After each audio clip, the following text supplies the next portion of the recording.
Right now, we turn our attention to high school football. We've been talking to coaches for the last month and a half or so, and we do so again tonight with one of the guys that, I don't know, I mean, he might be the dean here, period. Now he's one of the deans of Louisiana football.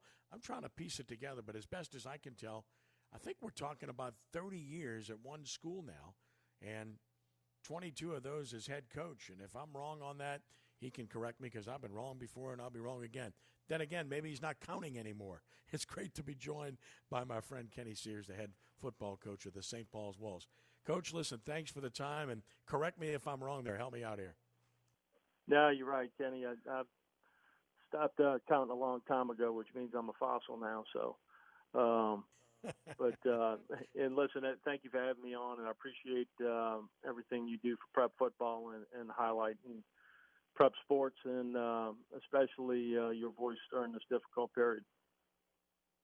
Well, it's my pleasure, Coach. And listen, I appreciate you. And look, it's a great school. It's a wonderful tradition. There's so much to like about St. Paul's, and the only thing you don't like as much is that you used to just absolutely dominate that league over there, okay, at 6-5A. And in the last few years, that's not been the case. I would assume that that's probably as much about the fact that other programs are just getting better. Coaches are good. They always have been in that league, but programs are getting better. And the fact that you can't possibly stay on top forever. Would I be getting that right if I said it that way? Oh, no doubt. There's definitely a lot of parity in the league. And, if you look at, our league overall, it was just very competitive. And, you had 3, maybe 4 teams vying for the top honors of the district championship, with 3 games left. So it's very competitive. Every down counts. And certainly, each program has a great football coach and has built their program up respectively. And, we just have to keep working hard to compete and stay at that top level. Visiting with Kenny Sears of the St. Paul's Wolves, and no question that that's the case. Now, to talk about what's been going on, how difficult has it been to cope with the restrictions in place and the fact that you haven't been able to put your whole team together at one time? Well, first off, it's been time-consuming, but at the same time, it's been great to see the effort of the kids, not going through spring football and being away from each other for a while. Certainly has given us an opportunity to come together closer as a team. And I got to say they've been great throughout the whole process and understanding the restrictions and guidelines and so forth. And, we've had a great summer in terms of the effort that they put forward, and most of it was just they were happy to see each other again and be together again and be together as a team again. But the other part of it is through the guidelines, I think we've learned some things as well. Having the kids in smaller pods, has given us the ability to put a lot of attention on, younger players and having them come in at different times and give them a better look and a better evaluation and see where they can fit in and plug into the program. And, it's also given us a great opportunity to work on all little things, all the mental parts of the game. At some point, hopefully we get to put on pads and do the physical part of it. But I think, through these guidelines, we've certainly worked through it. And I think we get the mental aspects of the games and given us an opportunity to work on small things, techniques, and so forth that we really needed to improve upon going into the season. And as far as your team is concerned, as you look at this year, first and foremost, we all work under the assumption that there's going to be a season that's going to take place pretty much as scheduled. I know St. Tammany schools on the North Shore, in terms of the public schools, are push back things a week or two to get things started after Labor Day, which, of course, makes sense with regard to football. We're all just sitting and waiting at this point. I do commend the LHSA because I think they've handled this well, and they've continued to provide hope and give this a chance by deferring as much as possible and waiting and kicking the can down the road until you have to make a definitive decision. I think that's the right way to do this. No doubt, and I definitely think they're committed to the season. I've looked at all the memos that Mr. Bonin has sent out, and I definitely feel that there's a commitment there. Whether it happens on time or it's pushed back. I just hope that they're committed to a 10-game season, and if it gets to a certain point, that they would consider moving it to the spring. But more so for the kids, especially the seniors on our team. I think it's going to happen at some point.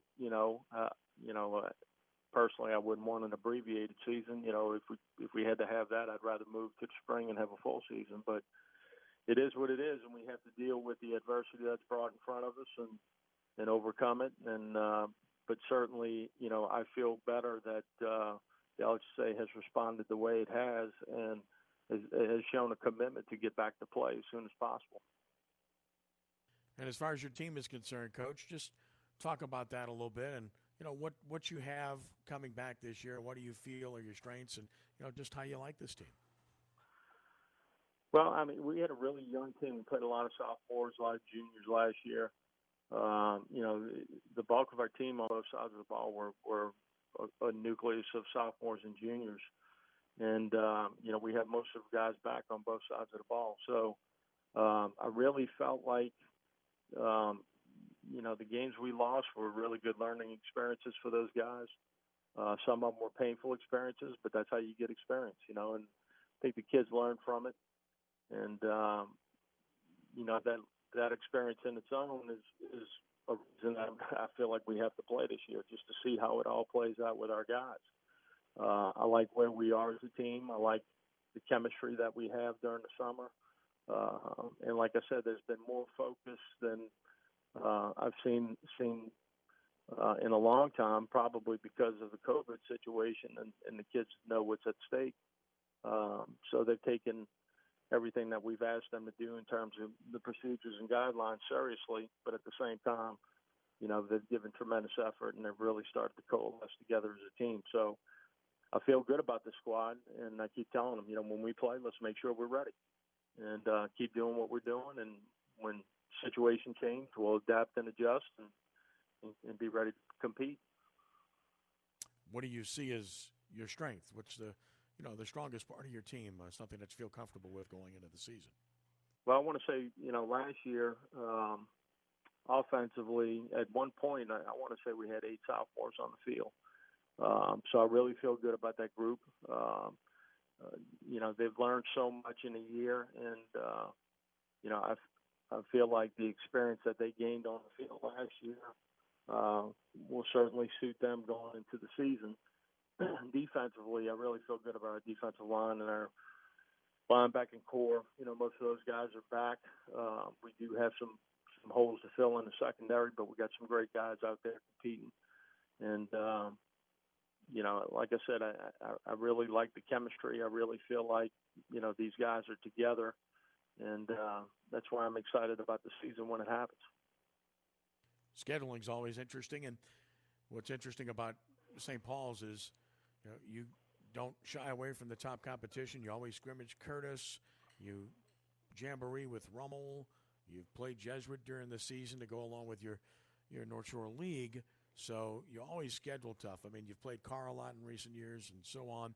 You've always felt that way about scheduling. And yet with the select playoffs being so limited in Division I, you're facing Jesuit and you have in the regular season now for several years, and you're seeing Rummel all the time and seeing Curtis all the time. Has there been any thought to changing that because you're going to have to see these teams in all likelihood, and you have seen them down the road? Well, we're on the same contract this year, and like I said, whatever happens with our season in terms of, if we keep those games, lose those games, have those opportunities to scrimmage, Kenny, who knows at this point. But next year, certainly we're looking at some teams to go in a different direction, in terms of changing some things up and finding some tough competition. We're always looking for really good games. We'll always keep Jesuit in that second slot because it's just a tremendous rivalry in all our sports. And going forward, we're always looking for great teams to play and great atmosphere to give our kids that type of atmosphere and experience. And then just talk about the league and how you see the league this year. Balance has been the word that probably defines it. We see a lot of things going on. North Shore, of course, with the recent coaching change, and of course, with Fontainebleau getting better. Hammond has gotten better. Ponchatoula has always got skill. Slidell has gotten a lot better most recently. Mandeville's very good. We've seen a lot, and Covington is Covington. So it's a league that looks to be changing, and if anything, it looks like a league that's changing where it's becoming even more balanced. Is that accurate? Oh, no doubt. I think week in and week out, you have to be prepared. And, every team can beat you on any given day. So, our focus is, hey, let's worry about our team, be the best that we can, and try to work to get better every day so we can compete with those guys on Friday night. Like I said, the league was very back and forth. Certainly, Coach Favre has done a great job at Slidell. Hank has a great team coming back. Mandeville has an outstanding team. So, I'm just hoping that we get some of those early games in, like I said, a full season to kind of prepare for that schedule. And I've always kind of looked at it that way. Let's play some tough teams early, see how we respond, see what we can learn from our mistakes, and see what we need to improve upon before we hit that gauntlet. And as far as you see one or two favorites by any chance, or you see any team that might have an advantage other than yourself going in this year? Well, I think it's hard to say. I think that, out of the 8 teams in the district, each one of them could beat you or have a great season. But certainly, you'd have to say Slidell is probably a favorite. They won a district title last year. Certainly, Ponchatoula did a great job. And, Hank did a great job with his guys. And Mandeville has an outstanding club. We can go down the line. They're all really good. So, week in and week out, we have to be prepared and give our best for 4 quarters. Well, let's hope that we're seeing football soon, and let's also hope that we're seeing fans at Hunter Stadium, and that's another dynamic. No, but the fact of the matter is that you're going to play. If you have a chance, if your team has a chance to play, you're going to play. These kids deserve that regardless of who's in the stands, right? No doubt we're going to play. Our schedule is going to be different than St. Tammany, so we're starting school next week, and we going to take a couple of days and train the kids with our procedures and the things that we have to do in terms of the school guidelines. But we're going to keep practicing every afternoon and doing what we're doing and work to get better. And as these phases move along, and hopefully we get to a point to where we can have some contact and begin competing against each other a little bit in pads and see where we are. We'll be ready. And like I said earlier, I just think it's so important for our seniors to have this season. And I feel better about the commitment that the LHSA has made in the statements that Mr. Bonan's put out. So I'm feeling confident that it'll happen at some point. Well, I feel the same way. I think it'll happen. I don't know when, but I do believe it's going to take place. And as I mentioned before, these kids deserve it. So do the coaches who work so hard, and you've done that for a long time now and done it very well, and appreciate what you do at the school for your friends and also for the sport in general, because you've served a great purpose for many people. Kenny Sears, St. Paul's, thanks so much for the time tonight. Keep up the great work, and let's all, look, we're faith-based people. Let's continue to pray for those who are infected, those who are affected as well, because both are true from a illness perspective and from a job perspective, and also for the psyche of these young children, these adolescents and teenagers, because it's been tough on them too. And I think getting into a school atmosphere, frankly, will be very good for them. No doubt, Kenny. And we need to keep praying that each day brings us a little bit closer to that. And thank you for having me, and we certainly all appreciate you. You got it, Coach. Thank you. Kenny Sears of St. Paul's.